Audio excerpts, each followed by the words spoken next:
Aral sa mga mag-asawa. Magpasakop kayo sa isa't isa bilang paggalang kay Kristo.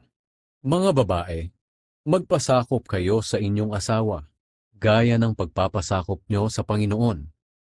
Sapagkat ang lalaki ang siyang ulo ng kanyang asawa, tulad ni Kristo na ulo ng iglesia na kanyang katawan at siyang tagapagligtas nito. Kaya kung paanong nagpapasakop ang iglesia kay Kristo, dapat ding magpasakop ang mga babae sa asawa nila sa lahat ng bagay. Mga lalaki, mahalin ninyo ang inyong asawa, tulad ng pagmamahal ni Kristo sa kanyang iglesia.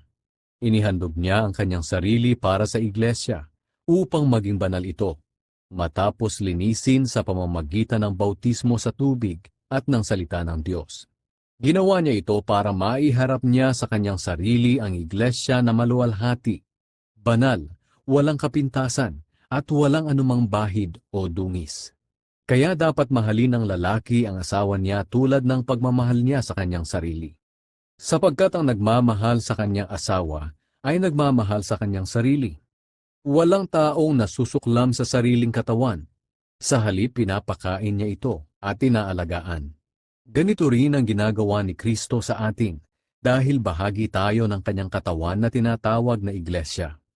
Sinasabi sa kasulatan, iiwan ng lalaki ang kanyang ama't ina at makikipag-isa sa kanyang asawa, at silang dalawa ay magiging isa.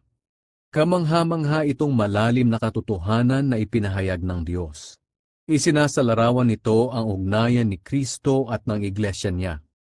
Kaya kayong mga lalaki, mahalin ninyo ang inyong asawa gaya ng pagmamahal ninyo sa inyong sarili.